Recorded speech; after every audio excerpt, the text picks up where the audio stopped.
Ken and you're watching Kilt Can Cook, the Scottish cooking channel that encourages young men and women to have the confidence and competence they need to conquer the kitchen. Welcome to our special Mother's Day episode. It really has nothing to do with Mother's Day other than we're going to make it a two-part recipe. We're going to make gnocchi. Now, gnocchi is a potato pasta that a lot of people think is very complicated to make. It's very hard and very intricate. It's really not, but I'm going to show you how to do it. And not only am I going to show you how to do it, since this is a two-part recipe, first part, show you how to make it, do a quick recipe. Second part, we'll make a special sauce. You're going to love it, I love it, and importantly, your mother's going to love the fact that you knew how to do it. So, let's get about it, shall we? Alright, gnocchi. Now, as you can see, there are only 3 ingredients needed to make this dish. If you used any more, you failed at what is easily the simplest hard dish you could ever make. Okay, so I'm weighing these potatoes. And, hey, that's about a pound, 7 ounces. Look, that's close enough to 2 pounds for me. It doesn't need to be exact, alright? Okay, so clean the dirt off your tatties, and then poke some holes into them with a fork. I'm doing 3 holes per side. This way we let some of that heat escape when we microwave them. Now, we're going to microwave them in a microwave-safe container. And I'm just going to stick them in for about 5 minutes. That's about right. Aye, and you just pull it out and... Oh! That's a wee bit warm now, isn't it? Ow! Ah! Alright, well, we're going to flip them, because after 5 minutes you want to flip these things. Be careful, because you can burn yourself very easily. And then just set them in, put them in for another 5 minutes. You could put them in your cooker for an hour, but who's got time for that? You dinna, I dinna. Nah, just put them in your microwave for 10 minutes. Good to go. Alright, take them out to your Tupperware carefully. And then set the Tupperware someplace safe, because remember, that thing's still hot. And now we're going to peel the skin off of this potato. Now, it's very easy to do with a fork, as long as you are careful not to burn yourself. Remember, it is still a very hot potato. And as you can see, the skin of the potato, it peels back kind of like dried skin off your foot. I don't know if you ever did that.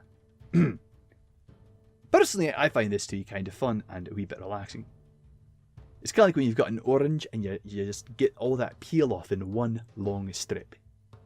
Aye. Oh, it's so much fun. Alright, enough of that nonsense.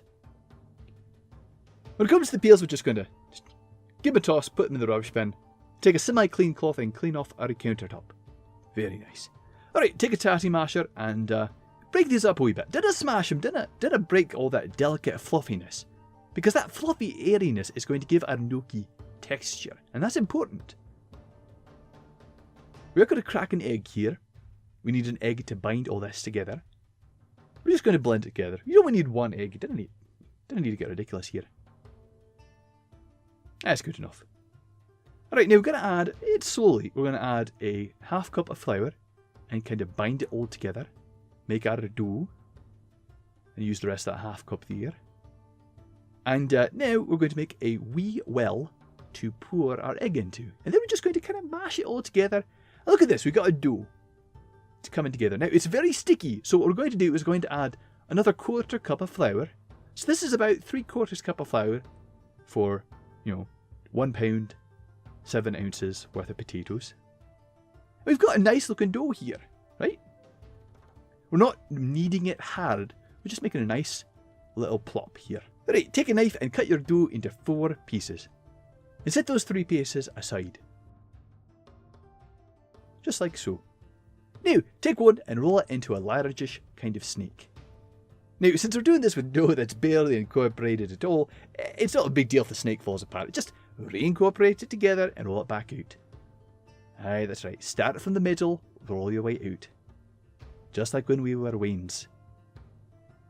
Very nice. Alright, now. Once you get it sufficiently long, take a knife, cut it into wee bits. Hey, they look like pillows, didn't they? Well, that's the goal. You want these to look like pillows. And we're just going to set those aside for now. I'm not going to show you how to do all these. You're adults, you can figure it out. But we are going to skip forward till we've got them all done. Just like so. Now, we're going to take a fork and we're going to indent each one of these. Now, the reason we do this is because, well, everyone kind of associates that shape with gnocchi, but also because when you've got a sauce, supposedly that indentation is going to make your sauce... That's great. Just do it because it's tradition, and your friends will think you spent more time on this than you really did. Oh, and sometimes you're going to need to add a wee bit more flour to make sure things stick together. That's fine. Just sprinkle it on top of everything. Sprinkle it onto your cooking surface. Things won't stick together. Now, we're going to want to eventually put these into a freezer since we're not going to cook it all immediately. So, instead of putting it all into a bag, we're going to stick it all onto this large cooking tray. Just like so. A lot of them there, isn't there? Alright, and just stick it into your freezer for a few hours. Make sure you empty out your freezer so you've got enough room for it. And then, take that same semi-clean cloth and clean off your countertop. Flour is pretty easy to clean off, but it's very important that you do so, otherwise, well, a dirty kitchen implies you didn't know what you're doing. Alright, after a couple hours, your pasta should be nice and frozen, and you can stick it into a bag without worry of any of it sticking together. And it freezes nicely and it reheats nicely. Now, when I originally envisioned this dish, I was going to make a nice, delicate sauce with the dish. Then I remembered this is a Scottish cooking channel. Delicate's not our style, so instead, heat some oil, deep fat fry the sucker.